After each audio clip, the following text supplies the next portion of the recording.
The fact that we the people are no longer determining our own destiny.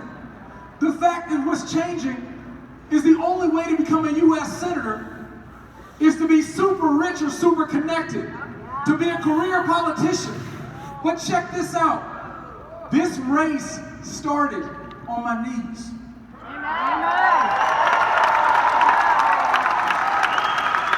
I started this race on my knees.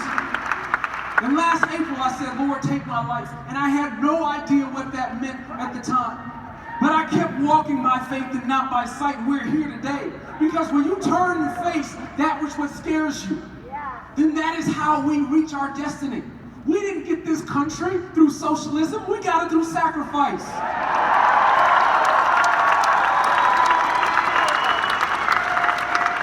But do you know that our generation still has to sacrifice? Our generation still has to step up. This is the land of the free and the home of the... And we have to stand up and be in order to rescue our country from those who would tear it apart. You see, this is the thing. Right now, I'm a citizen. I'm a taxpayer. I'm a voter. And I'm sick and tired of being sick and tired. Both political parties have failed the United States of America. Both political parties have failed Michigan. Now, I want to be clear. I'm a Republican because I'm a conservative. Because my family raised me to believe in faith and family, God and country and service before self. But check this out. Those didn't used to be conservative values. We used to call those common sense values, American values, what your mama taught you. But you know, we don't have common sense because we don't have common experiences. We talk a lot about infrastructure. You know the most critical infrastructure that we have? Families. Our families are falling apart. We need to recognize and realize the foundation is faith and family. And we need to protect both of those if we're going to have any hope of rescuing our republic.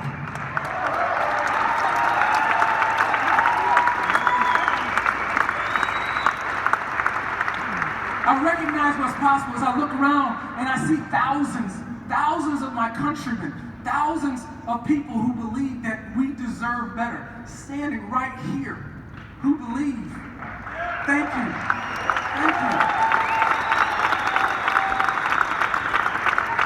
Thank you to my grassroots army. Thank you to Kim Guilfoyle. Thank you to Donald Trump Jr. Thank you to Kid Rock, Ted Nugent, and to each and every single one of you who believe, who went out and collected signatures to get on the ballot in the first place, who went out there in our prayer warriors, who went out there on social media, who spread the word, because this is not just a candidacy. This is not about me, it's about you. We have a movement going on right here in the state of Michigan.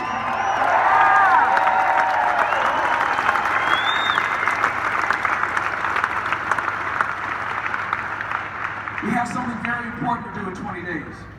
We have to take our government back. We need to take our state back. We need to make sure that we have balance on the floor of the U.S. Senate. We start by making sure that we have a seat at both tables. Check this out. We need to make sure that we get heard regardless of who's in the White House or who's the majority of the Senate.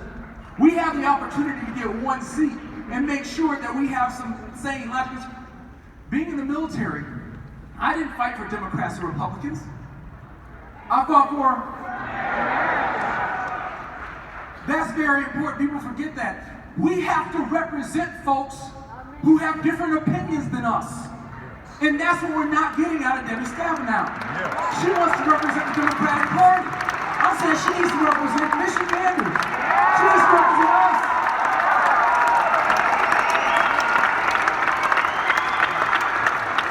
Donald Trump won Michigan. Donald Trump won Michigan. Debbie Stabenow's best friend lost, and her feelings are hurt. And now she votes for Chuck Schumer 95% of the time. And voted for Hillary Clinton 93% of the time. You know what that is? That's a solid A as a New York senator. Now, I don't know how we do this Common Core math stuff, but that seems pretty bad if you're a New York senator and you're supposed to be representing the state of Michigan. If President Trump won this state and you're completely ignoring people who disagree with you. She says that she represents Michigan families. Well, what about the 4,000 families that are represented right here, right now? Does she represent us? I don't think so. I don't think so. So check this out. What we need on the floor of the U.S. Senate is somebody who understands how to accomplish mission in the toughest of circumstances and situations, who will make no excuses, who understands mission first, people always, and understands that leaders eat last, recognizing that you are there to serve everybody else but not yourself.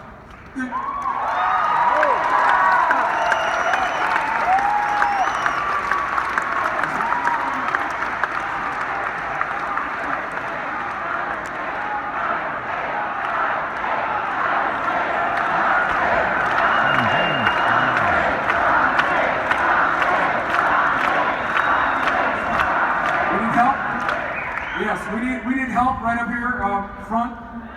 Medic, please.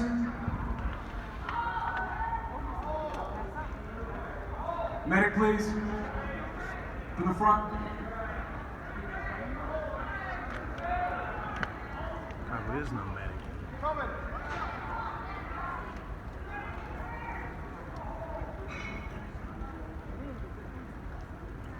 God bless you.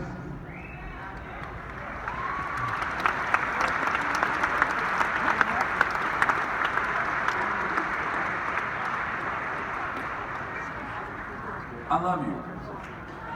I love you all. So, let me explain something to you. You know how to work hard. You deserve a senator who will work hard for you and not make excuses. But, thank you. I have the experience from the battlefield to the boardroom to get results. But see, check this out. I'm not running to beat Debbie Stabenow. I'm running to serve you.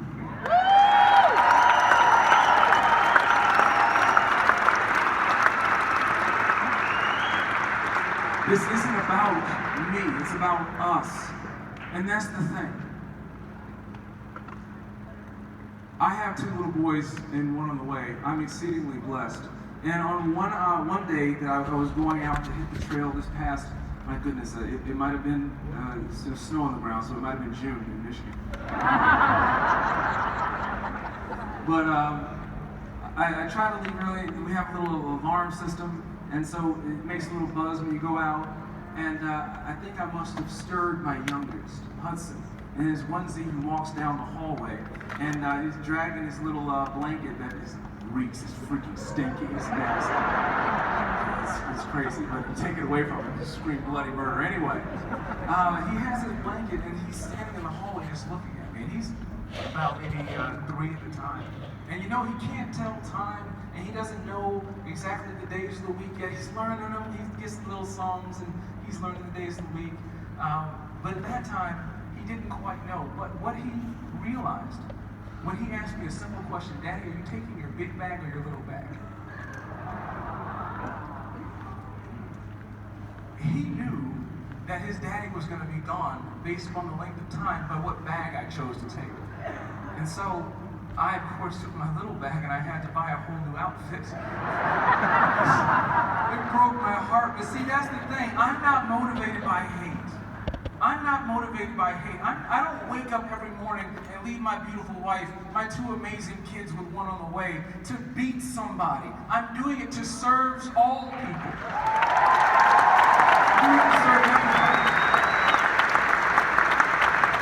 Debbie Stabenow is a very, very nice lady. She's a very nice lady, but the thing is, she's an ineffective senator. The thing is, we have an opportunity She's a here swamp to rectify creature. these things. Because if we don't, I don't make very many guarantees. But I guarantee you, if Debbie Stabenow gets elected, nothing will change. I guarantee you. We've watched our schools get worse. We've watched our roads crumble. We've watched our water get toxic. If she stays, we're going to be surrounded by water that we can't drink. She's been talking about saving the Great Lakes for 43 years. There's Asian carp DNA in the Chicago River. There's algae blooms in the Erie. They're dumping sewage in St. Clair. Why haven't you done anything yet? Why would I believe you're going to be any more effective in the next 6 years when you've done nothing before the past 18?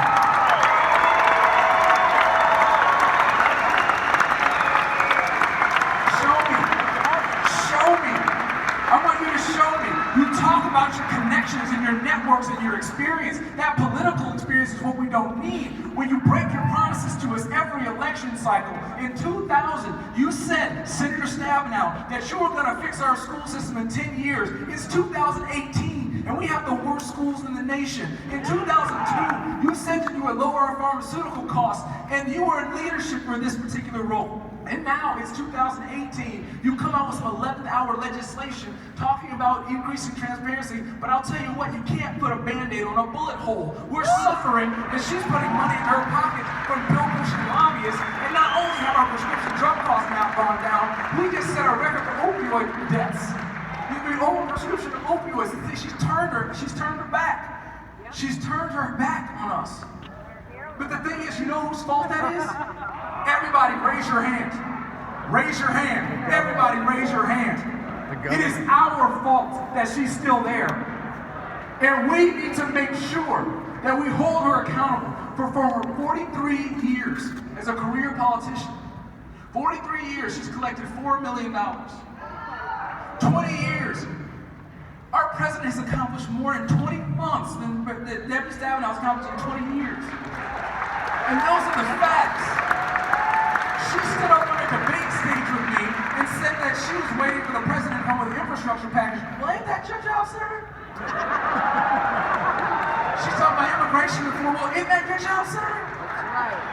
Look, when she made the promises about education in 2000, it's 2018. Their baby's gonna be graduating from high school this year. We've lost a generation. We've lost a generation.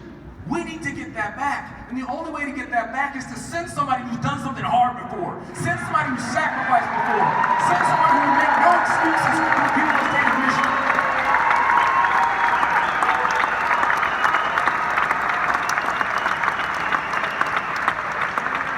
Ineffectiveness, hyper-partisanship, a legacy of broken promises. That is what you will continue to get. Look, my mom and my daddy taught me that when somebody shows you who they are, baby, believe them. I'm just telling you the truth right now. I'm just telling you the truth right now. But see, the thing is, Debbie Stabenow talks about, excuse me, you need to be respectful. Senator Stabenow talks about bipartisanship, using it as a buzzword. Bipartisanship is not a buzzword for me, it's a way of life. When you take a look at what it takes to represent an entire state as big and diverse as this one, and this is a massive state. My wife is from Ada, Michigan. I was raised in Detroit. We have a camp up in the UP. I was raised by a pair of Democrats in the Jim Crow South, right? And my wife, we have a very diverse family, but the thing is, we have a political prejudice that's coming up. It's seeping up from folks who don't have a message. A party that doesn't have an identity uses identity politics to attack other people. And so check this out. Now, we understand, we recognize prejudice. We're talking about the color of our skin. When we know, okay, we're talking about prejudice. We know what it looks like. When it's about what's on our skin or between our legs. But we don't know what prejudice looks like when it's what's between our ears. Democrats don't like diversity of thought. They don't like you getting out of line. But see, check this out. It's not just Democrats, it's us. It's us. See, the Republican Party is the party of emancipation. The Republican Party is the party of suffrage. The Republican Party is the party of freedom and justice for all. And we also need to recognize that we have an obligation to keep our minds open and confront hate with love. That's the only thing that can be hate.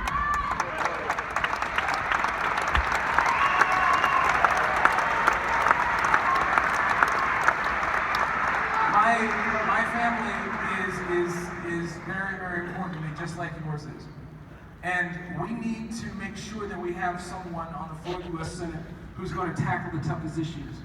We are not going to fix old issues by continuing to send the folks who created the problems in the first place. Right?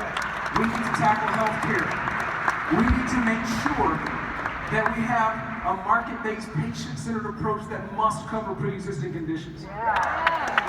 We need to make sure that we empower doctors and patients, not the federal government and insurance companies. We need to make sure we have tort and regulatory reform so we can increase quality and decrease cost. We need to do these things right Watch now. out here. We need to make sure we take care of our veterans.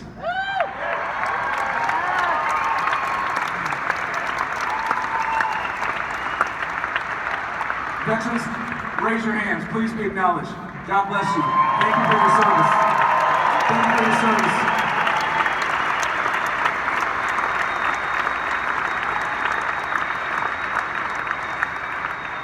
There are 670,000 veterans in the state of Michigan. And Debbie Stabenow, after 18 years in the Senate, 20 years in Washington, 43 years as a career politician, admitted this summer that veterans issues were not on her radar screen. She was unaware of our issues. She should be ashamed of herself. We have 670,000 veterans. And now in an election year, she wants to come up with something to decrease wait times for veterans. When veteran suicide rate is 22 per day, when the opioid epidemic is hitting us harder than ever, when the homelessness among veterans is high. I'll tell you what, veterans, if you have my 6 on November 6th, I'll have your 6 for the next 6 years. I will never leave the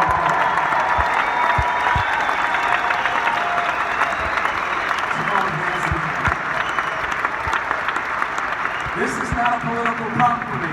Because we're really, really good at creating veterans and not so good at taking care of them when they get back. We've been at war for over a decade and a half, and we still haven't welcomed our Vietnam vets back home properly. And this is not on her radar screen. The Vietnam War officially ended the first year that she was elected to office in 1975. This is not on her radar screen. It's a disgrace. We need to make sure that we're looking forward and training our babies for the future. And see, the thing is, in order to do that, we need to take a look at the root cause for economic inequality, which is opportunity inequality. Check this out. We need to make sure that we have a pipeline of prosperity out into the neighborhoods and to our farms. We need to make sure that we are giving everybody the opportunity to succeed. But you're handicapping folks when you're talking about $15 an hour. Why aren't you teaching my baby to make $1,500 an hour? Why are you telling me to settle for mediocrity?